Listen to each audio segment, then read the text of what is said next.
Hello friends, my name is Raja Azhar and you are watching my YouTube channel R Azhar। आज मैं आप लोगों के साथ बहुत ही इम्पोर्टेंट इनकम टैक्स की सर्कुलर शेयर करने जा रहा हूं। इस सर्कुलर में गवर्नमेंट ने बहुत सारी इनकम टैक्स की कंप्लाइंसेस में टाइम को लेकर डेट एक्सटेंड की है। जैसा कि हम जानते हैं, इस पेंडेमिक सिचुएशन में timely compliances and return file करना एक चैलेंज की बात है, क्योंकि अकाउंटेंट, सीए, एडवोकेट और प्रोफेशनल भी कोविड और लॉकडाउन की वजह से ऑफिस नहीं जा पा रहे हैं। उनके लिए टाइमली रिटर्न और कंप्लाइंस फाइल करना थोड़ा चैलेंज टास्क होता जा रहा है। तो गवर्नमेंट ने भी इसे मद्देनजर रखते हुए सर्कुलर नंबर 9 2021 20 मई 2021 को इशू किया है, जिसके तहत हमें बहुत सारी रिटर्न और कंप्लाइंस में टाइम को लेकर रिलीफ मिलने जा रही है। Extension of time limits of certain compliances to provide relief to taxpayer in view of severe pandemic. Taxpayer को सर्टेन कंप्लाइंसेस में टाइम लिमिट को लेकर एक्सटेंशन मिली है। आइए इसे हम पॉइंट वाइज समझते हैं। The Statement of Financial Transaction (SFT) for the financial year 2020-21 required to be furnished on or before 31st May 2021 under Rule 114E of the Income Tax Rule 1962, hereafter referred to as the Rule, and various notification issued thereunder may be furnished on or before 30th June 2021। कहने का मतलब ये है कि जो banking और financial institute STF यानी statement of financial transaction की रिपोर्ट फाइल करते हैं, उसकी ड्यू डेट 31 मई 2021 थी, जो कि अब डिटेल फर्निश करने की डेट बढ़ाकर 30 जून 2021 कर दिया गया है। The statement of reportable account for the calendar year 2020 required to be furnished on or before 31st May 2021 under Rule 114G of the Rule may be furnished on or before 30 June 2021। Under Rule 114G financial institution को statement account financial institution को statement account यानी statement की detail report furnish करना होता है every year under income tax, जिसकी calendar year 2020 की due date 31 मई 2021 थी, जो कि अब बढ़ाकर 30 जून 2021 कर दिया गया है। Point number 3, the statement of deduction of tax for the last quarter of the financial year 2020-21 required to be furnished on or before 31st May 2021 under Rule 31A of the Rule may be furnished on or before 30 June 2021। कहने का मतलब यह है कि fourth quarter यानी जनवरी 2021 से 31 मार्च 2021 TDS return file करना होता है। TDS रिटर्न फाइल उन्हें करना होता है जो 10 होल्डर होते हैं। एवरी क्वार्टर उन्हें फाइल करना होता है। तो फोर्थ क्वार्टर यानी जनवरी 2021 से 31 मार्च 2021 की जो रिटर्न फाइल करने की डेट थी, वो 31 मई 2021 था, जो कि अब बढ़ाकर 30 जून 2021 हो गया है। Point number 4, the certificate of deducted at source in forms number 16 required to be furnished to the employee by 15 June 2021 under Rule 31st of the Rule may be furnished on or before 15th July 2021। यानी form 16 और जिसे हम TDS certificate के नाम से भी जानते हैं, ये कंपनी अपने एम्प्लॉय को एवरी ईयर इशू करती है। जो भी इसमें कंपनी TDS डिडक्ट करती है, उसकी कंप्लीट डिटेल्स डिपार्टमेंट को TDS रिटर्न के थ्रू फर्निश करनी होती है, जिसके लिए लास्ट डेट 15 जून 2021 था, जो कि अब बढ़ाकर 15 जुलाई 2021 कर दिया गया है। Point number 5, the TDS TCS book adjustment statement in form number 24G for the month of May 2021 required to be furnished on or before 15th June 2021 under Rule 30 and Rule 37 CA of the rule may be furnished on or before 30 June 2021। TTS TCS statement जो कि 24G form के through file होती है, उसकी मई 2021 के लिए due date 15 जून 2021 था, जो कि अब बढ़ाकर 30 जून 2021 कर दिया गया है। Point number 6, the statement of deduction of tax from the contribution paid by the trustees of an approved superannuation fund for the financial year 2020 to 2021 required to be sent on or before 31st May 2021 under Rule 33 of the rule may be sent on or before 30th June 2021। कहने का मतलब ये है कि financial year 2021 के लिए approved superannuation fund के case में ट्रस्टी के द्वारा कंट्रीब्यूशन पे किया जाता है, जिसकी ड्यू डेट 31 मई 2021 थी, जो कि अब बढ़ाकर 30 जून 2021 कर दिया गया है।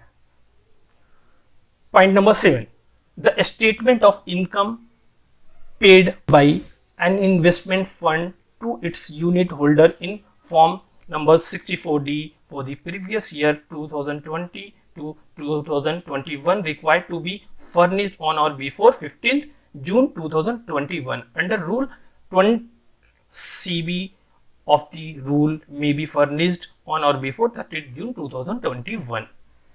यानी इन्वेस्टमेंट फंड के द्वारा यूनिट होल्डर को पेमेंट की जाती है, जो कि फॉर्म नंबर 64D के थ्रू फाइल की जाती है और फाइनेंशियल ईयर 2021 के लिए फर्निश करने की ड्यू डेट 15 जून 2021 था, जो कि अब बढ़ाकर 30 जून 2021 तक कर दिया गया है।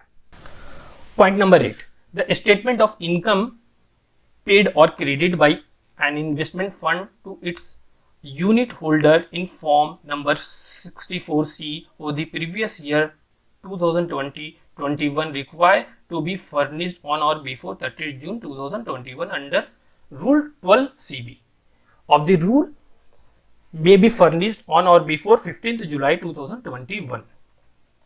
यानी इन्वेस्टमेंट फंड के द्वारा यूनिट होल्डर को जो पेमेंट की जाती है, तो इनकम पेमेंट और क्रेडिट की स्टेटमेंट फॉर्म नंबर 64C के थ्रू फाइल की जाती है अंडर रूल 12CB, जिसकी ड्यू डेट फाइनेंशियल ईयर 2021 के लिए 30 जून थी, जो कि अब बढ़ाकर 15 जुलाई 2021 कर दी गई है। Point number 9, the due date of furnishing of return of income for the assessment year 21-22 which is 31st July 2021 under subsection 1 of section 139 of the act is extended to 30th September 2021। यानी ये हम सभी tax payer के लिए एक बहुत बड़ी relief है। असेसमेंट ईयर 21-22 यानी फाइनेंशियल ईयर 2021 की इनकम टैक्स रिटर्न फाइल करने की ड्यू डेट 31 जुलाई 2021 थी, जो कि अब बढ़ाकर 30 सितंबर 2021 हो गया है। Point number 10, the due date of furnishing of report of audit under any provision of the act for the previous year 2020-21 which is 30th September 2021 is extended to 31st October 2021। यानी audit report furnishing करने के लिए financial year 2021 के लिए due date 30 सितंबर 2021 थी, जो कि extend होकर अब 31 अक्टूबर 2021 तक कर दिया गया है। Point number 11, the due date of furnishing report from an accountant by person entering into international transaction or specified domestic transaction under section 92E of the Act for the previous year 2021, which is 31st October 2021, is extended to 30th November 2021. यानी section 92E के according specified domestic और international transaction के case में accountant से report लेनी होती थी। Financial year 2021 के लिए ड्यू डेट 31 अक्टूबर 2021 था, जो कि अब बढ़ाकर 30 नवंबर 2021 कर दिया गया है। Point number 12, the due date of furnishing of return of income for the assessment year 2021-22, which is 31st October 2021 under subsection 1 of section 139 of the Act is extended to 30th November 2021. यानी इसके अलावा दोस्तों जिन tax payer के लिए income tax file करने की due date 31 अक्टूबर 2021 थी, assessment year 21-22 यानी फाइनेंशियल ईयर 2021 के लिए, उनके लिए डेट एक्सटेंड करके 30 नवंबर 2021 कर दिया गया है। Point number 30, the due date of furnishing of return of income for the assessment year 2021-22, which is 30th November 2021 under subsection 1 of section 139 of the Act is extended to 31st December 2021. यानी जिन tax payer के लिए income tax file करने की due date 30 नवंबर 2021 है, assessment year 21-22 यानी financial year 2021 के लिए उनके लिए डेट बढ़ाकर 31 दिसंबर 2021 कर दिया गया है। Point number 14, the due date of furnishing of belated revised return of income for the assessment year 21-22 which is 31st December 2021 under subsection 4 subsection 5 of section 139 of the Act is extended to 31st January 2022. यानी अगर आपकी income tax return में कोई गलती हुई है तो आप रिटर्न को रिवाइज कर सकते हैं, या आप ड्यू डेट तक फाइल नहीं कर पाए हैं तो बिलेटेड रिटर्न फाइल कर सकते हैं। असेसमेंट ईयर 21-22 यानी फाइनेंशियल ईयर 2021 के लिए ड्यू डेट 31 दिसंबर 2021 था, जो कि अब बढ़कर 31 जनवरी 2021 कर दिया गया है।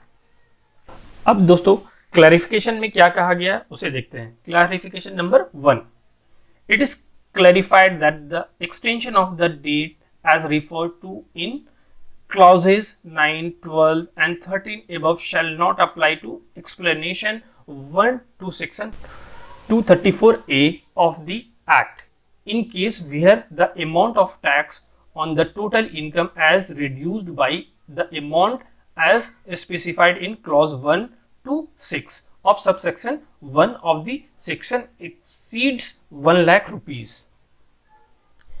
यानी इसके अलावा दोस्तों अगर किसी टैक्स पेयर की टैक्स ड्यू 1 लाख से अबव होता है तो उसके लिए टाइम को एक्सटेंड नहीं हुआ है, यानी उसके लिए कोई भी टाइम का एक्सटेंड नहीं हुआ, उसे ड्यू डेट पे ही टैक्स पे करना होगा।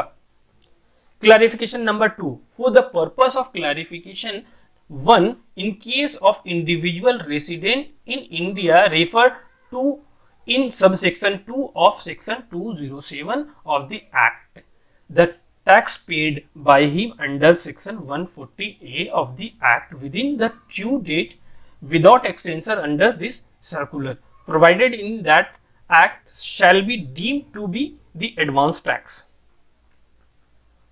यानी जो नॉर्मल ड्यू डेट है उसके अंदर टैक्स पेयर अपना टैक्स पे कर देते हैं तो उसे एडवांस टैक्स के तौर पे माना जाएगा। तो दोस्तों इनकम टैक्स की बहुत सारे रिटर्न और कंप्लाइंस में हमें डेट की एक्सटेंशन मिली है, सो आप ज़्यादा से ज़्यादा इसे शेयर करें ताकि सभी तक ये जानकारी पहुंच सके। अगर आपको ये सर्कुलर चाहिए तो आप कमेंट सेक्शन में अपना ईमेल आईडी डाल सकते हैं। जीएसटी इनकम टैक्स से रिलेटेड लेटेस्ट अपडेट और नॉलेज के लिए my YouTube channel are Azhar को लाइक करें, शेयर करें और सब्सक्राइब करें। Thank you.